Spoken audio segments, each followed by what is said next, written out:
All right. So, um, I there are a lot of uh different things that I included on D2L that you can check out. So not only the answer to the exam, but also uh, you've got notes on uh, behavioral theory, and it's multiple theories that are included in behavioral theory. There's also a specific reinforcement and punishment chart, which I find is, you know, on the NCE and the comps like 8 out of 10 times, because that's one of the things that students often get confused about. You've got PowerPoints, you've got two older video lectures, um, and then there's multiple theory counseling student presentations. Um, the one for our class is fall 2023. And I'm going to because there's so much to cover in this lecture, um, I'm just going to let you watch that on your own. Um, and I should have responded to everybody's uh, video presentations, giving you feedback on those. Um, tonight's presentation, um, I didn't really know the character that you two presented. So, but it was a very nice example of the basic ID, how to use that in a session. Um, so good job. Um, let's see. So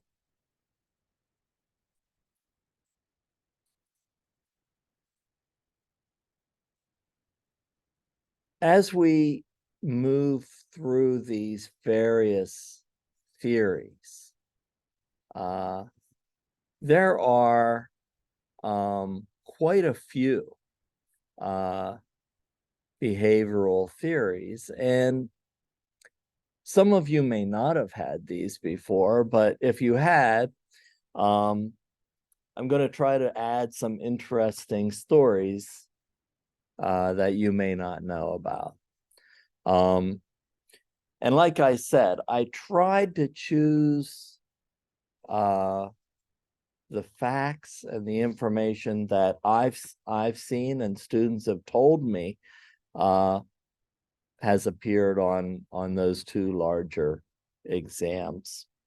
So, something that's always mentioned is John Locke's concept of tabula rasa, or the blank slate theory. And it's always placed in a discussion between nature and nurture.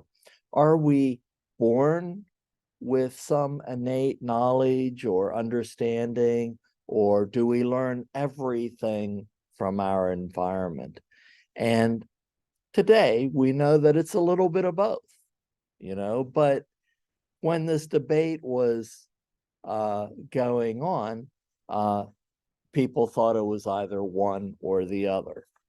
So, but I want to kind of give you a picture of why they call it the blank slate or tabula rasa.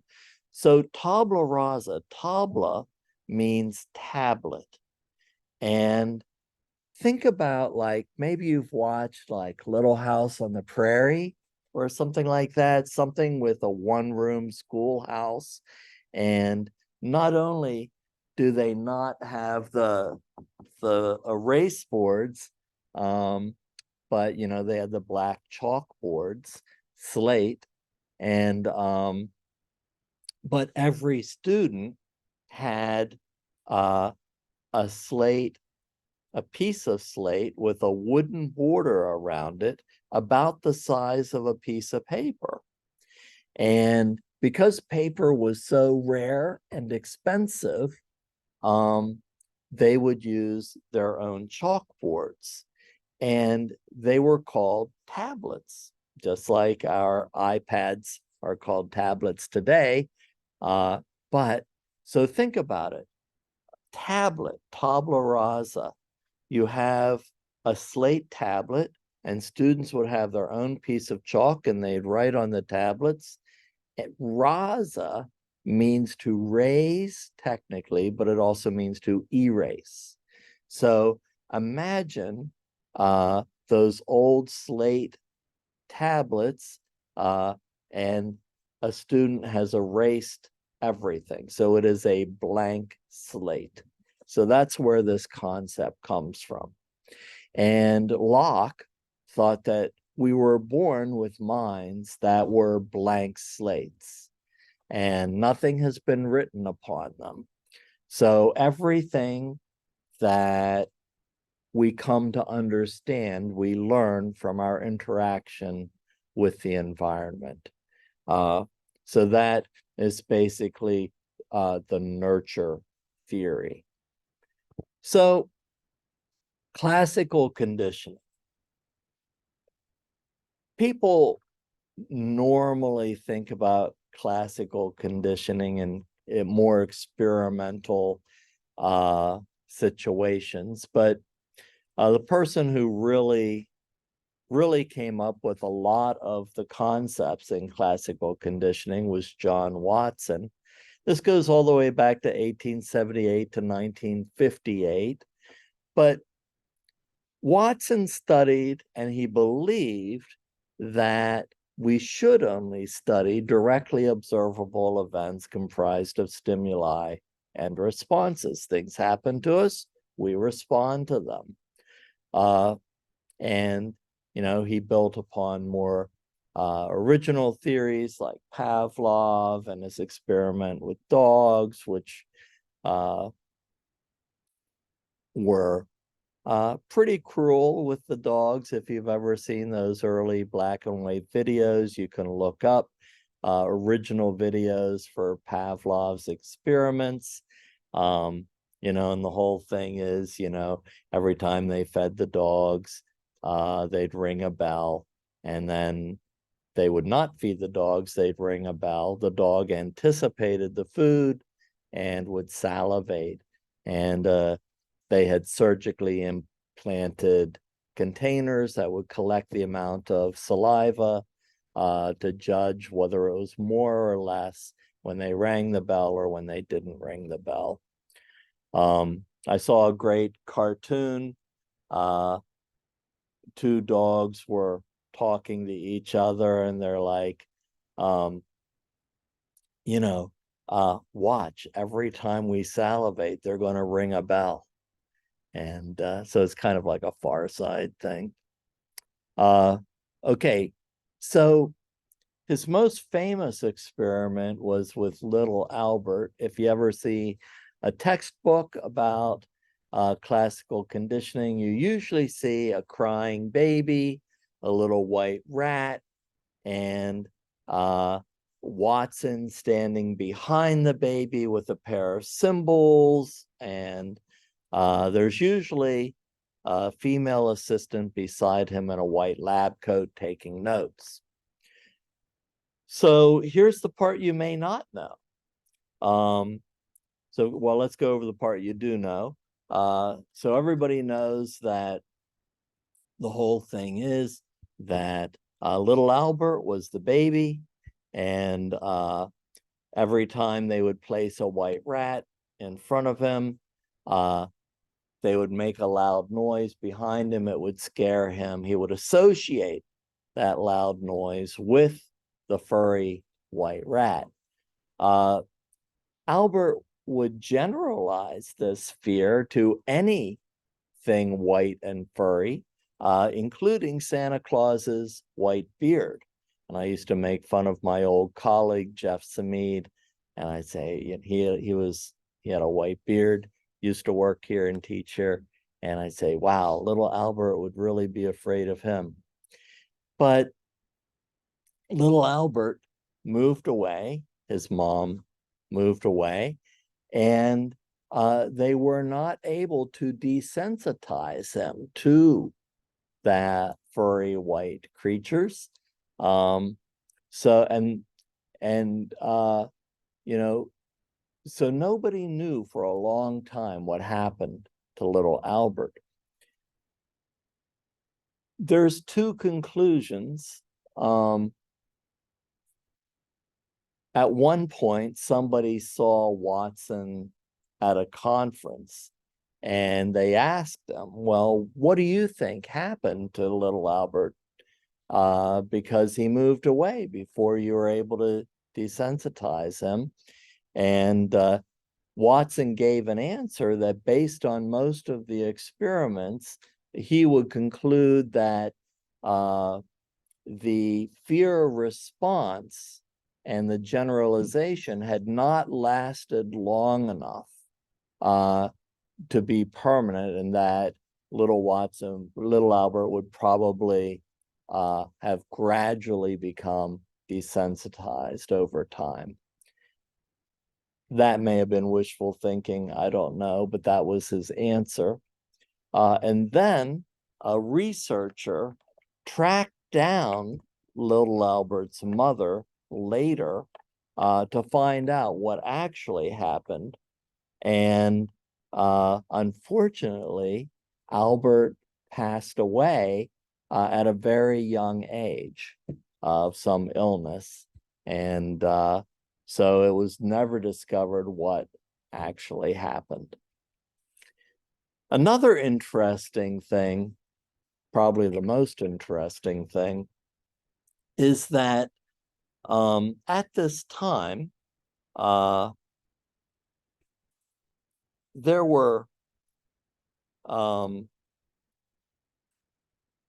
very strict moral guidelines. I think we're getting back to that, which is pretty good. I think we should have boundaries with students and colleagues, and professional boundaries and respect. But the woman you see beside Watson in all of those pictures was a lab assistant or graduate assistant, and he ended up having an affair with this person. And once this came to light, he was thrown out of academia. And even though he was one of the most famous experimental psychologists, so he needed a job. And the area of work he ended up in was advertising. So it's like the perfect career for a classical conditioning theory. And so when you think about it, think about most of the advertising that we see today. And most of it is based on either classical or operant conditioning. And they usually try to make inferences between what they want to sell and basic human needs. But a lot of it is not a rational connection. A lot of it ends up being either compensation or overcompensation, or playing on our impulsive responses.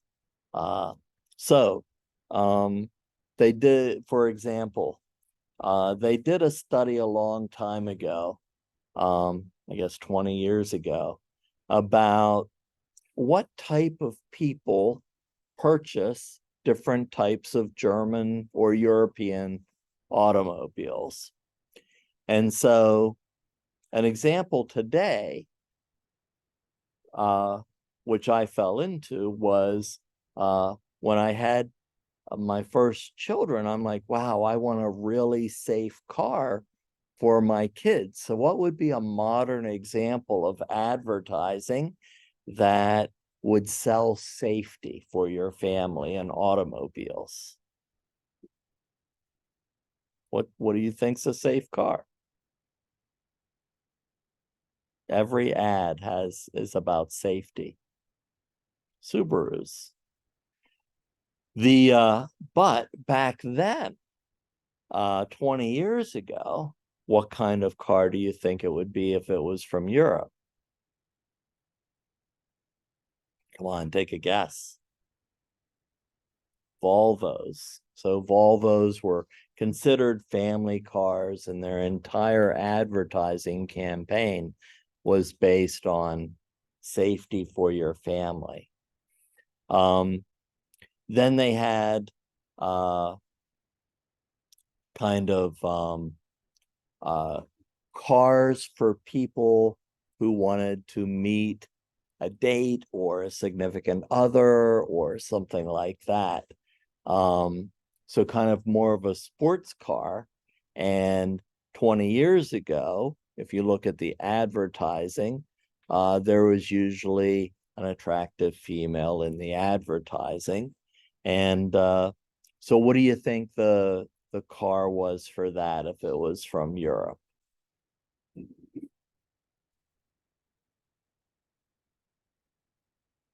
You guys aren't into the cars. So Porsche would have been the one.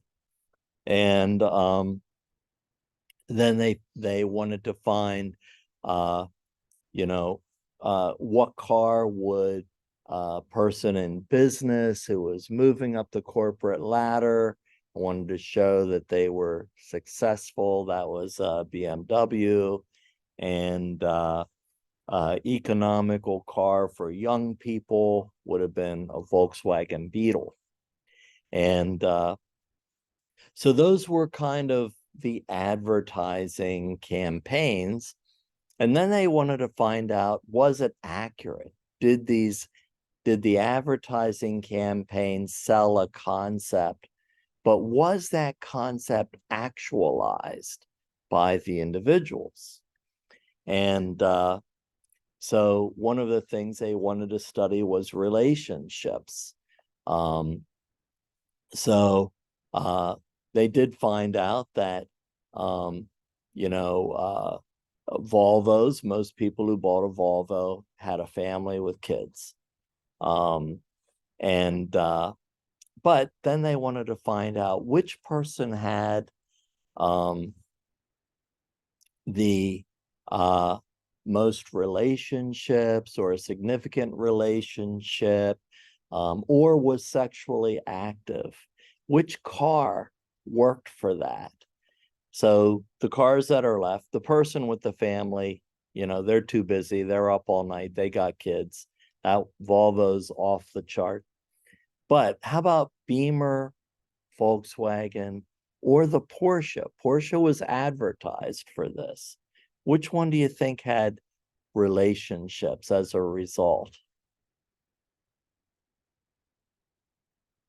So the one they found had the least relationships was the Porsche. But advertising was selling the idea that you can get a relationship if you buy this car. So the people in most need of a relationship or who desired a relationship because they didn't have one usually fell into that category. So they had the least amount of relationships. And the one, of course, with the most relationships or sexual activity was the Beetle, the Volkswagen Beetle. So advertising didn't always match reality, but it sold an idea or a concept that we can meet your basic needs or your wants if you purchase this car. Some were accurate, some were not accurate, but they tied into that concept. So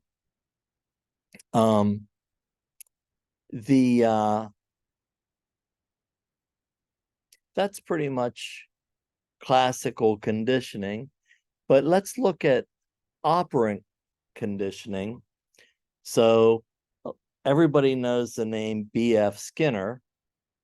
Nobody knows what B.F. stands for. Bearhouse Frederick Skinner, 1904 to 1990. That's fairly recent. at least in my lifetime. He believed that behavior could be increased with reinforcement and decreased with negative reinforcement. And let's see, I want to show everybody this chart.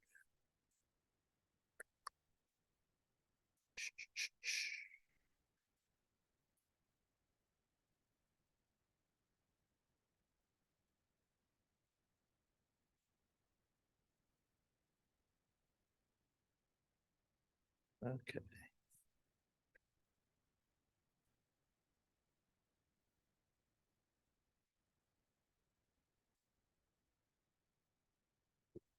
All right.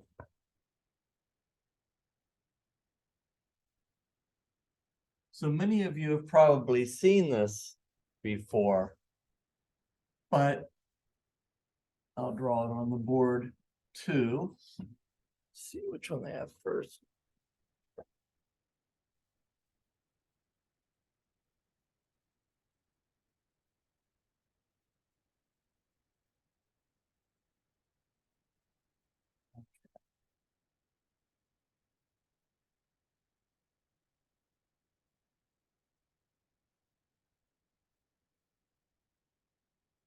All right. So when we think about this, most people see the plus sign as you know, positive, something good, and the minus sign, negative, as something bad. But that's the mistake most people make when they have a question on exam. So they're going to have A, B, C, D.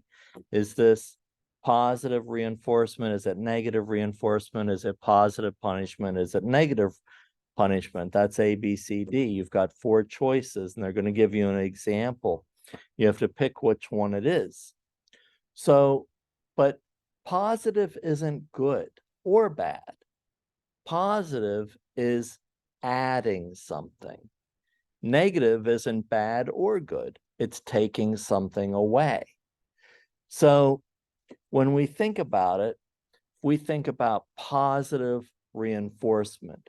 Most studies on this show that the greatest long-term influence you can have on a child using operant conditioning is through positive reinforcement.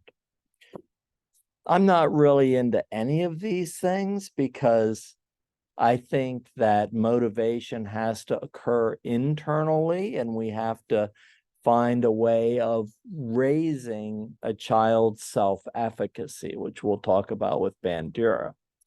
But positive reinforcement, any of these, but positive reinforcement is usually an external reward. But it is the most influential. So it could be a token classroom. You collect enough tokens, you get a prize. But if we think about it without material objects or rewards, paycheck would be positive reinforcement. But think about it this way. If teachers teaching a classroom of children, and the first half of the day, all of the children behaved, they did their work, and the teacher says, wow, you all did a great job. You all get an extra 10 minutes of recess. And so positive reinforcement adds something that people enjoy or find good, enjoyable. Negative reinforcement. Negative reinforcement isn't bad. It's taking something away that we don't like as a reward. So the second half of the day, children also behave, they're quiet, they do their work, and the teacher's like, wow, you did a great job. The second half of the day, no homework tonight. So they take away something that is not desirable as a reward. No homework is a reward. but that's negative, taking something away. This is the second most influential way to train, I would say, train or influence children. Okay, the two ways that don't work with children is either kind of punishment, either positive punishment or negative punishment. They only work when the authority figure who can distribute the punishment is present. As soon as that is no longer a threat, they'll go back to behaving the way they want to behave. But let's use the same example. So all of the students are misbehaving the first half of the day. And so the teacher's upset and they say, you have been misbehaving, you haven't been doing your work, no recess. So that would be negative punishment, taking away something they find desirable. The second half of the day, they still don't behave, they don't get their work done. Well, since you didn't get your work done, I'm going to have to give you extra homework.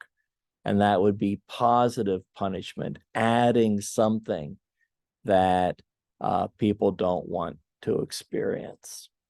So that's how to answer these questions on the exam. And that's the basic concept of reinforcement and punishment. Any questions about that? You've probably all had that before in some way. Operant conditioning, Skinner, probably the most famous book on operant conditioning is Walden 2, and Walden 1 was written by Thoreau, which is complete opposite of Walden 2. People like one or the other. You know, I found Walden 2 to be more like George Orwell's 1984, but some people like it. I think it's manipulative. And, you know, Skinner doesn't deny that, but, you know, he was okay with that. Many times we see operant conditioning applied to child psychology, to classroom behavior, to education, things like that. One of the problems is that it does not create internal motivation. It only creates external motivation. So if somebody isn't around to give you some kind of reward, will people still be internally motivated? And chances are they won't be. I learned this the hard way with my kids, that when I was a child, we were expected to do certain chores because we were part of a family. So everybody was expected to contribute in some way to the family. If I wanted something extra, I might get an extra reward. But I felt that it was part of belonging to a family, that I would just do chores naturally. But my kids, you know, they wanted to save up money for things they wanted, and my wife wanted to institute an allowance. And then I would ask them to do something, and they would want paid for it. They wouldn't do it because they were part of a family system. So they were externally motivated by reward, and they had no internal motivation. So we changed that.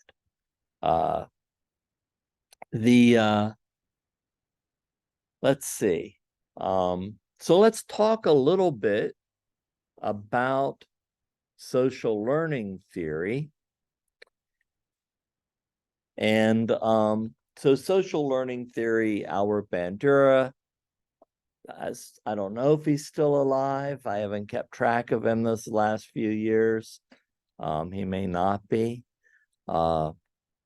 But anyway, I got to see Bandura at a conference one time.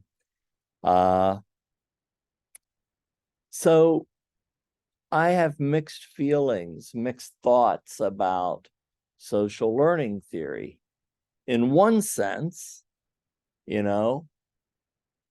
I think nobody wrote about some of the basic concepts because they're obvious. And Bandura's concept of learning through observation, any parent realizes this. So some of it's a little too simplistic and nobody wrote about it, I think, because it was too obvious. But he put a name to it. Other things are, really interesting, like self-efficacy. That's a really interesting concept, and it's unique. So I have to give him a lot of credit for some of his concepts. Other ones, they're a little simplified. So, I think that a lot of times psychologists would apply a lot of the ideas from behaviorism to development, social behavior. Bandura came up with his own theory, social learning theory, and he started off with the basics. He was watching and listening and to children, and he realized that they learn through observation, they learn through listening, learning took place through modeling by adults and imitation. So this was all called observable learning. But let's talk about some of the more interesting concepts like self-efficacy. Our self-efficacy is a belief about our own ability. And it's kind of like self-confidence, but it's more about whether we believe in our own abilities or not. And so they did a lot of interesting experiments with this. And, so they had two groups of students that had the same IQ, the same abilities. And yet, some of the students had high self-efficacy and some of them had low self-efficacy. And what they learned was that given the same problem, the individuals with high self-efficacy would keep trying until they solved it because they believed that they should be able to succeed and figure it out.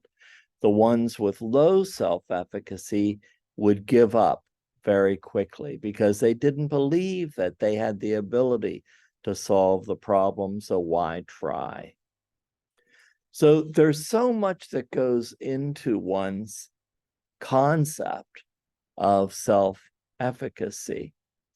Another study they did was teachers had classes and all the students had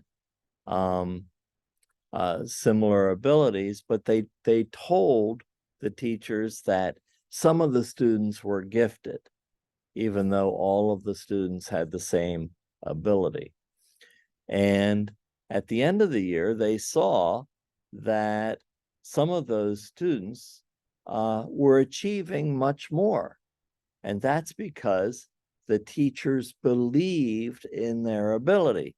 They believed that the students they told were gifted should be able to accomplish something, and they made sure that they did. They gave them more attention and had faith in them. Whereas the other students were not accomplishing to the same level, even though they had the same ability. So, external belief in somebody's ability and giving them extra attention or the needed attention to succeed encouraging students makes a big difference. So 20 years ago, self-esteem was the buzzword in schools. And psychologists and teachers believed that we could raise students' self-esteem. And so a lot of different things were done. Behavior modification and reward systems and helping students to succeed. But this didn't raise students' self-esteem. What it did raise was entitlement, that they deserved to succeed. So that was a problem. Entitlement doesn't equal self-efficacy. It doesn't equal internal motivation. So how do you raise self-efficacy? Self-efficacy results in internal motivation. So we raise self-efficacy by the concept of scaffolding. Scaffolding is when we create a challenge for a student, but the challenge is difficult, but it's not too difficult that they will fail. If they try hard enough, they should be able to succeed. Teachers can help them figure out the problem, but they can't give them the answers. So that works. People find confidence, people find satisfaction that, hey, I tried really hard. I was able to succeed. Next time I run into a challenge, if I try this hard, I'll also be able to succeed. So that builds self-efficacy. So why aren't we doing this in classrooms today? Well, classrooms often have a larger number of students in them, a shorter number, fewer teachers, and children with all different ranges of ability.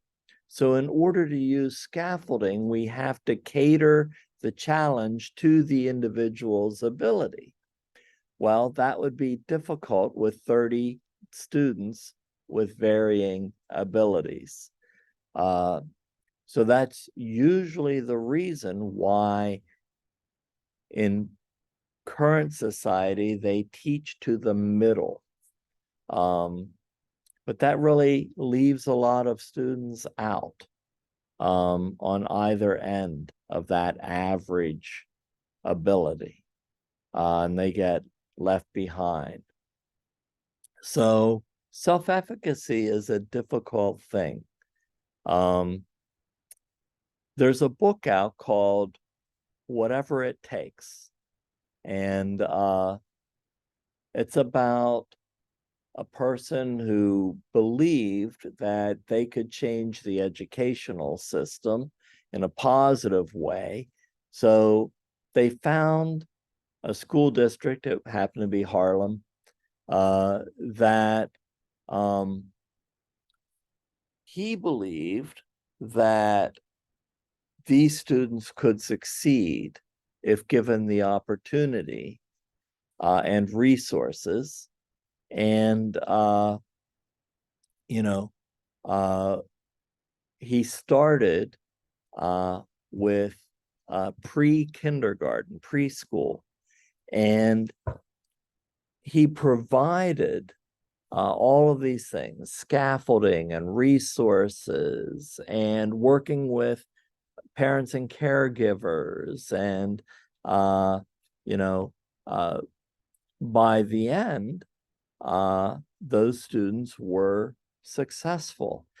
There was also less dropout rates, and every year he added on another grade. So started off with preschool, then when they went to kindergarten, he added on kindergarten. When they went to first grade, he added on first grade, but he kept the kindergarten and the preschool reinforcements. So eventually, over 13 years, there were significant changes in graduation rates and success and test scores in that school district. And it's a great book to read. There are some other terms. Let's see.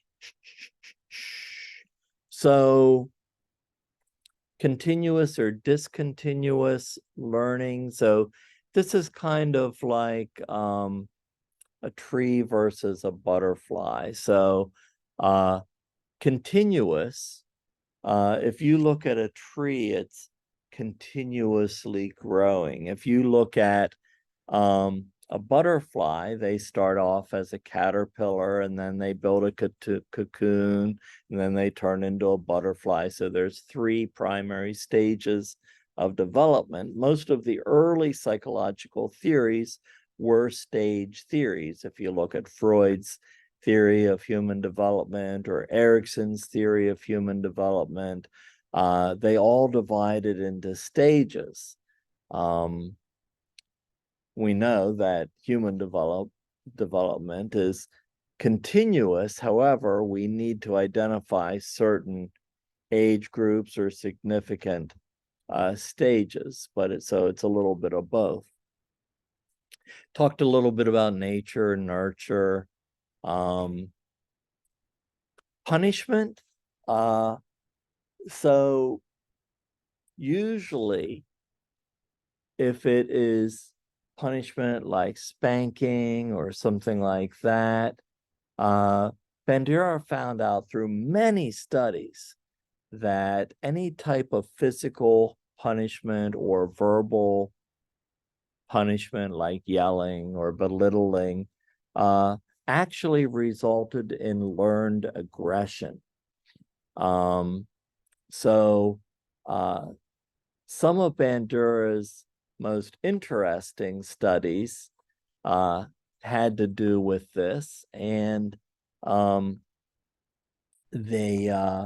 he wanted to see basically, so back then, they didn't have cable. Everything was on the airwaves for television, and they would only put on adult programming after 9 o'clock at night. They figured all the kids were in bed by then. And so the problem is when cable was invented, people would pay to get cable. So they didn't have to follow the FDA guidelines for programming, and they could put on any rating they wanted at any time they wanted. Well, Bandura believed that television was a form of observational learning. So one of his most famous experiments, he invented the bop bags, which are those blow-up bags with sand in the bottom, and they look like a clown, and you punch them and they go back and they come back up again. And he would get thousands of bop bags mailed to him for autographs by therapists every year. And so his experiment was that he would have a playroom, and it would have bop bags and other play items in it. And children would be able to watch TV, and they would either watch an educational, calm program like Mr. Rogers, or they would watch a more aggressive program that had violence, like, a war movie or something like that. And then they would play in the playroom. And those who had seen, an educational program would be very cooperative with one another. They were not aggressive, and they would play nicely and share. And those who had seen an aggressive program would act out the program and become more aggressive in the playroom. And so Bandura took these studies and appeared before Congress and advocated for ratings, like rated PG, G, R, things like that. And they agreed with him, but he had no, and Congress had no control over cable TV. But they did institute national ratings. And now it's not only aggression on TV, but also in video games. And children also tend to watch hypersexualized television programming and gaming as well. So if they're acting out aggression, they're probably also imitating other things they watch in television programming and video games. I did include a few vocabulary words, terms: vicarious reinforcement, the observation of the praise or punishment of others, and the application of those observations to one's own actions or beliefs; reciprocal determinism. The environment does affect us, but we also alter the environment. So it becomes a cyclical process. You may see another name on an exam like John Rotter, and all you have to do is remember that they also participated in social learning theory and behavior modification. Let's see. Yeah, let's take a break, and then we'll go over the rest of our theories after our 10-minute break.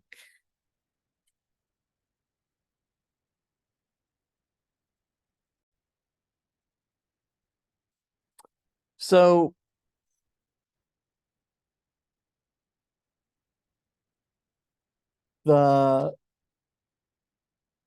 probably the more modern theory is multimodal.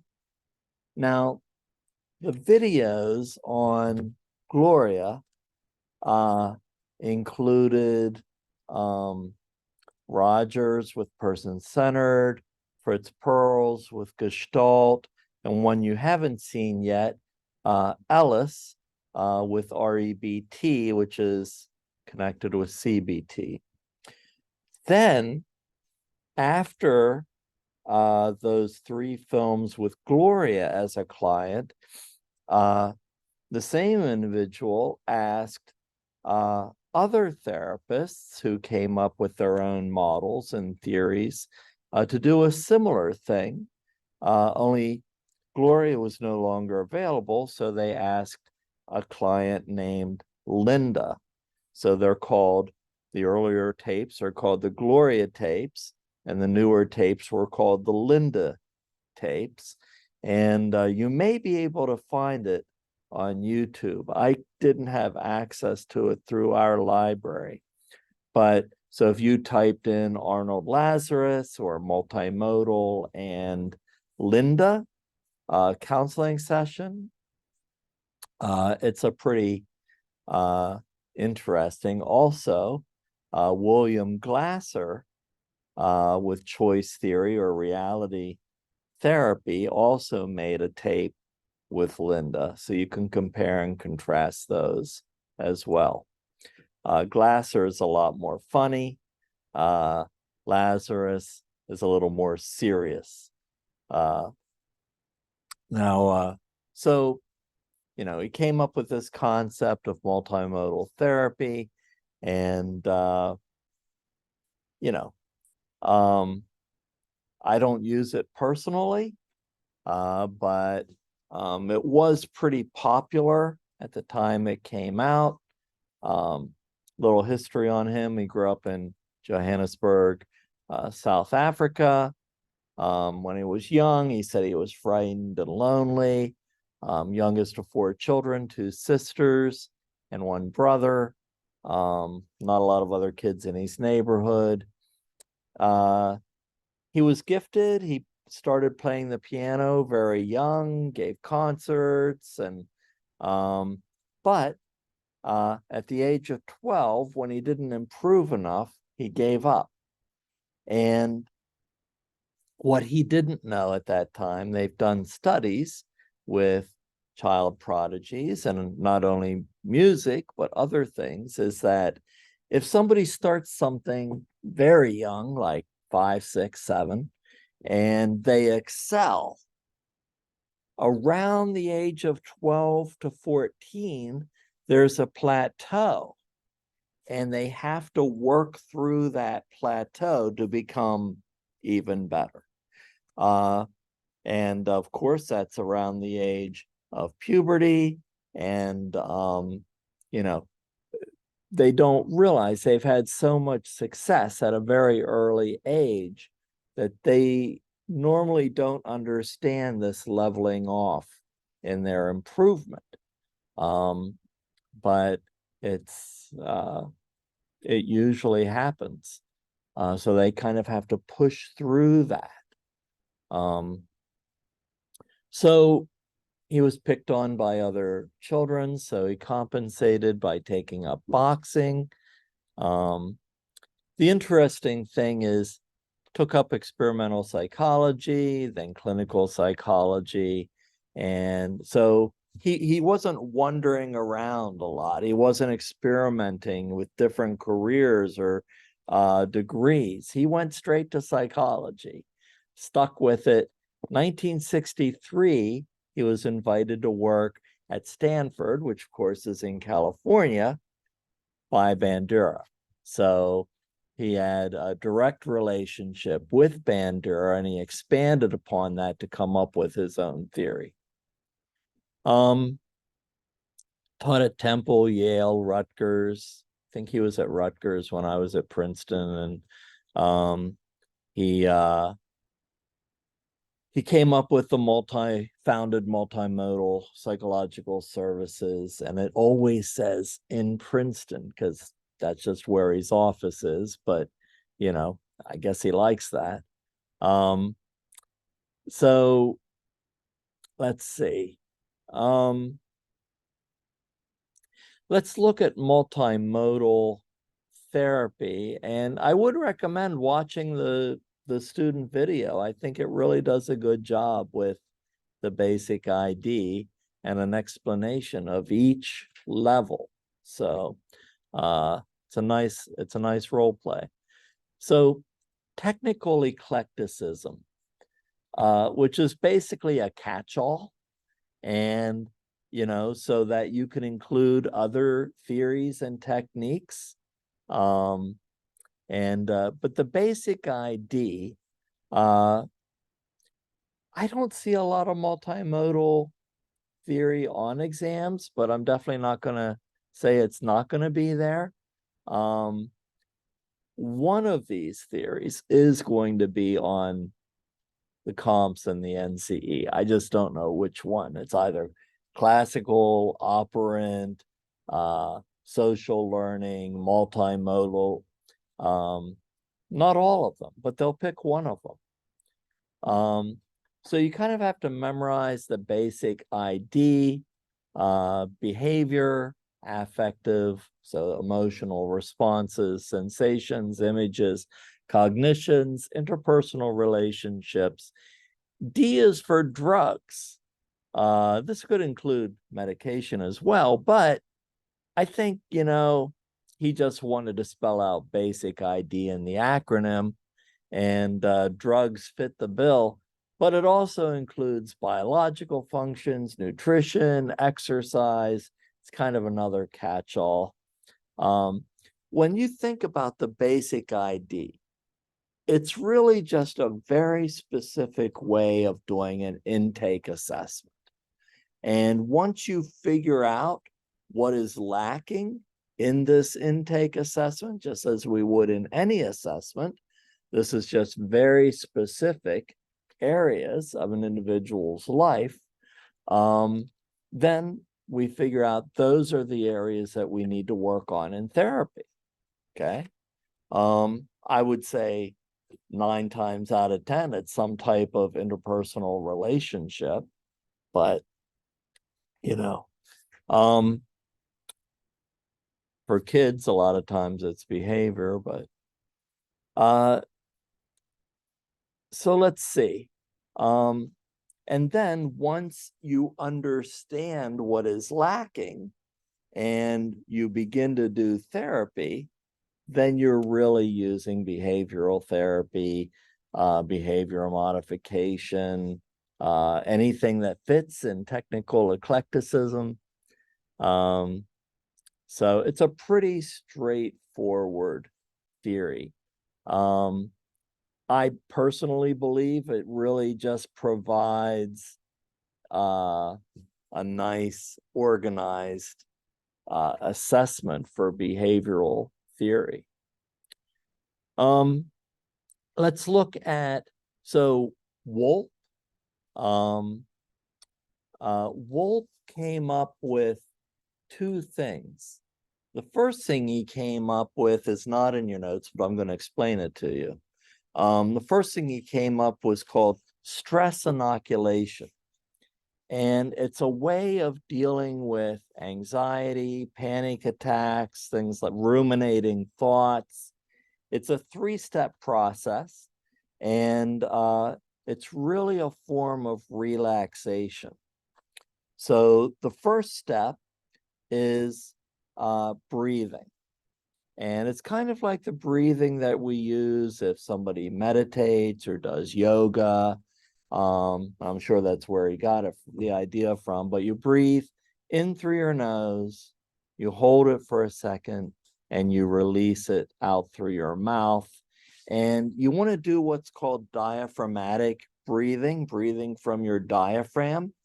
And now that I'm older, I can set my hand on my stomach, and you can feel if it raises and lowers, you're breathing from your diaphragm. It's not from your chest. So it's a deeper breath. And the second thing is physical relaxation or muscle relaxation. And it's really by tensing, holding, and releasing muscle groups. And you could use major muscle groups or you could use smaller muscle groups. But I usually start at the bottom with my feet and toes, work my way up my body to my facial muscles. I usually do, like if I have 2 hands, do both of them at the same time. I always say, like I worked in a camp with kids with disabilities, and a lot of them were not able to do all of these exercises. So I always acknowledge their abilities, and they can do what they are able. And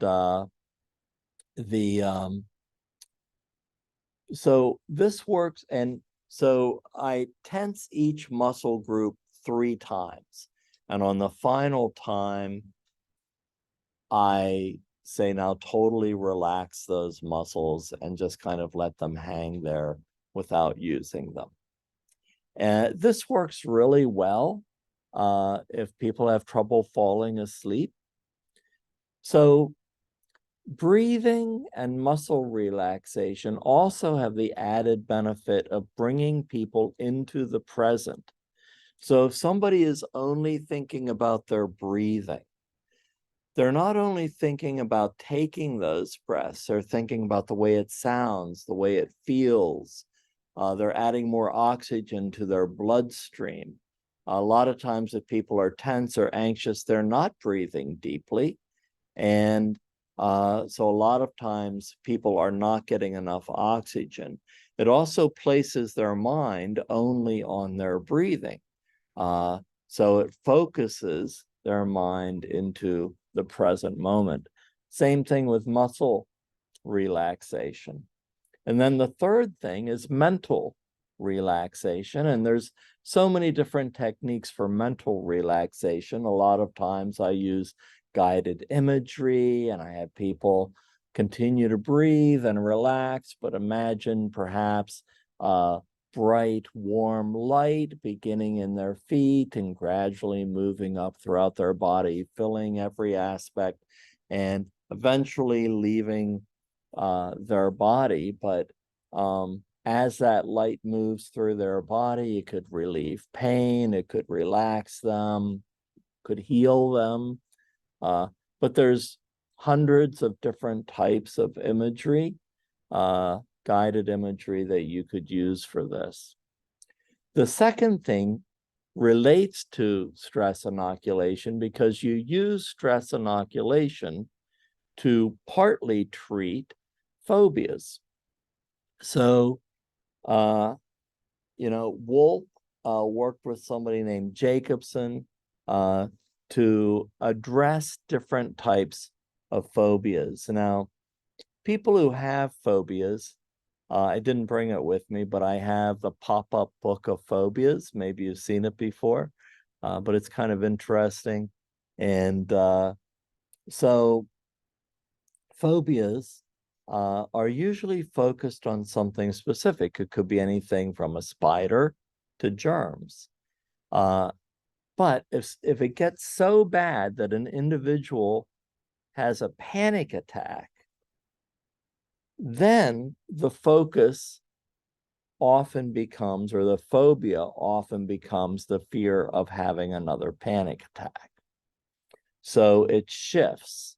So three types of ways to deal with phobias. They're all part of the systematic desensitization process. And the first one is simply called desensitization. There's two parts to each one of these.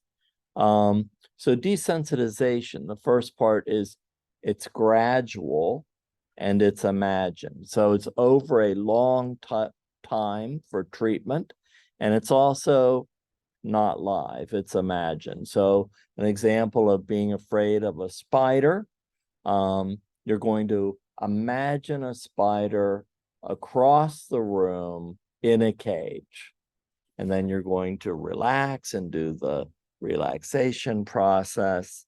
And maybe the next session, you'll imagine that spider in a cage a little closer until you imagine the spider outside of the cage. Totally non-threatening. The second type is in vivo, vivo meaning live.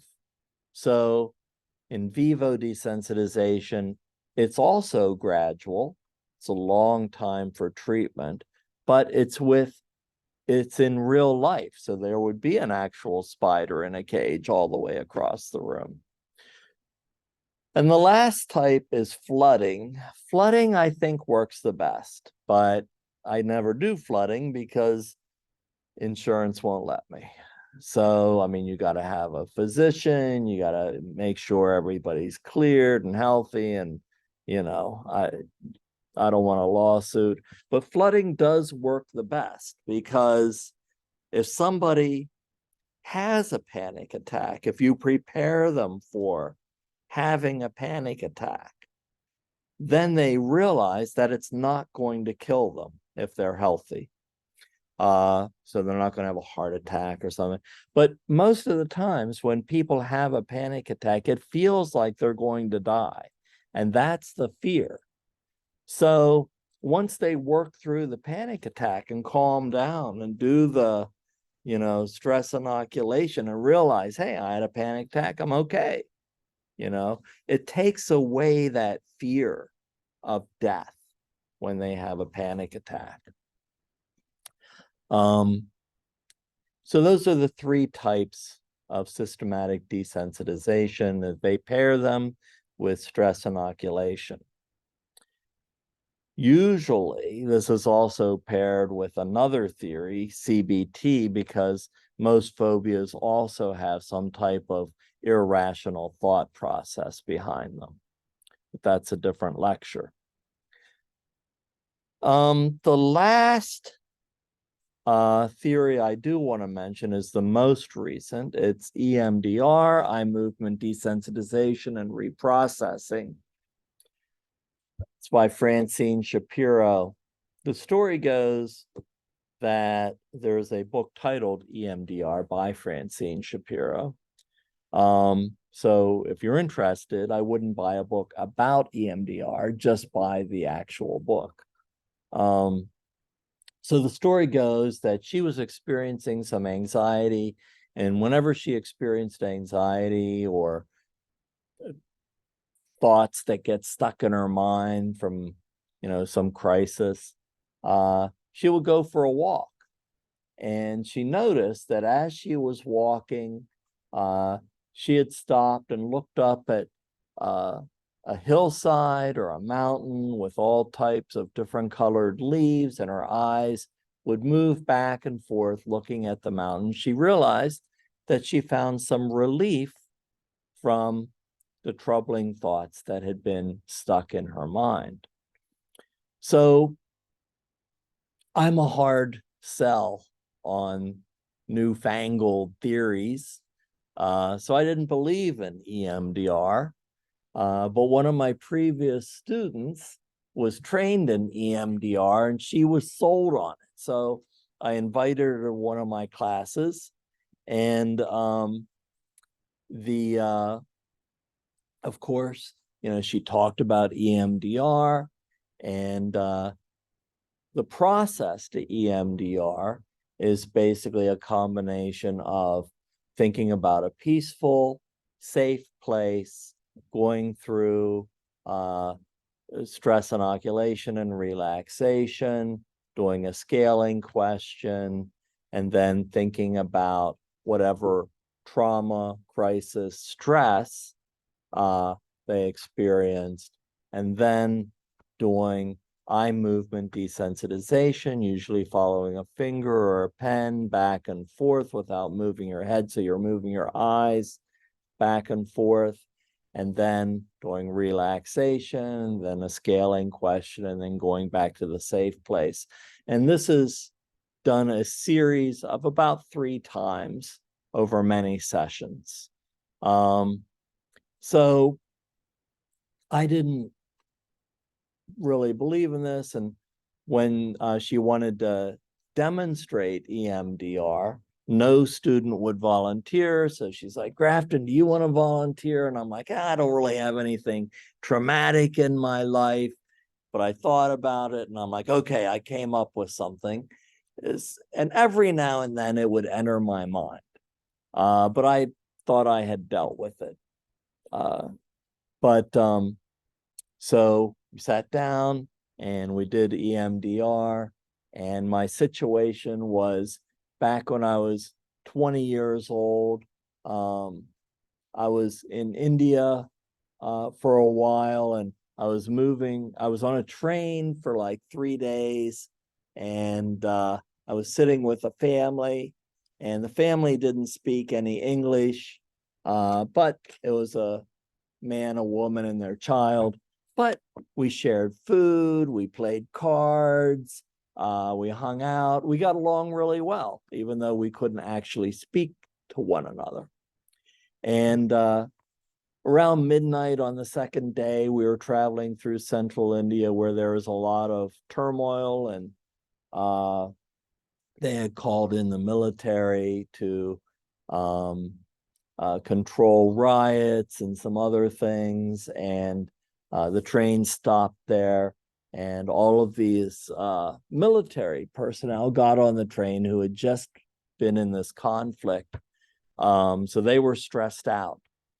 And I was the only white person, and I was wearing military fatigues just because I had bought them in an army surplus store. And So they saw me as some kind of threat, like not knowing why I was there at that moment. And things got escalated very quickly because they didn't understand me either. And, they all had AKs and were holding them like to my head and screaming. And I was quickly getting out of control. And very slowly, this man who had his family there stood up and walked very slowly in between me and the soldier's weapon. And there was only very little room there, and started talking with the soldier in a language they could understand, and motioned for me to go lay in the bunk. And things calmed down. One of the soldiers got in next to me in my bunk, and with his rifle, immediately fell asleep. Needless to say, I was up the rest of the night. And so we did this EMDR. I thanked her for coming.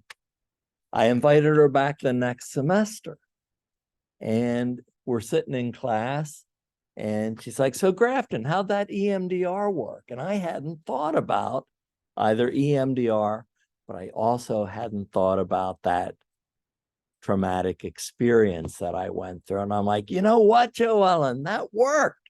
And I didn't even realize it. So I was sold on it. So then I thought, well, I'll do a little more research into EMDR. Why did this work? And there's a few theories about it. One theory thinks it's like self-hypnosis, but I don't think that's it.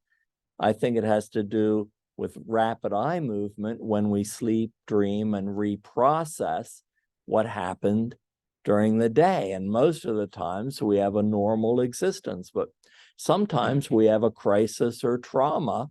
And when we sleep, we have rapid eye movement, which also brings fluid from our spinal cord and washes over our brain. And then when we're done sleeping, it recedes again.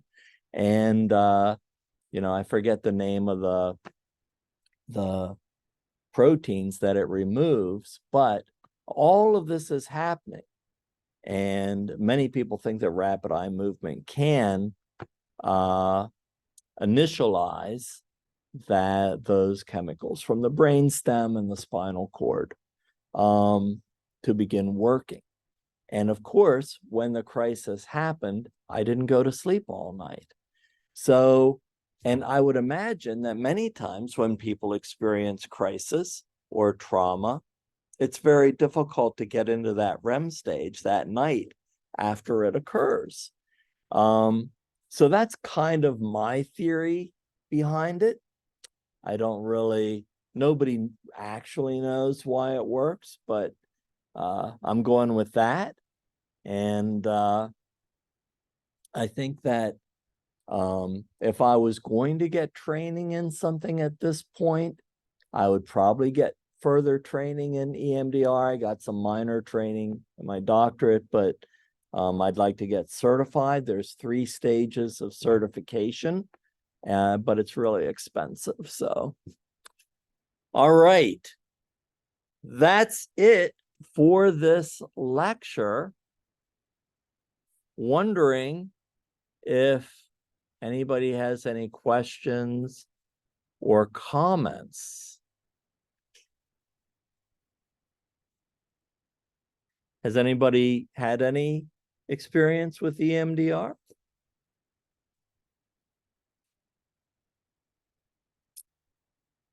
Okay, we'll see you all later. Have a good week.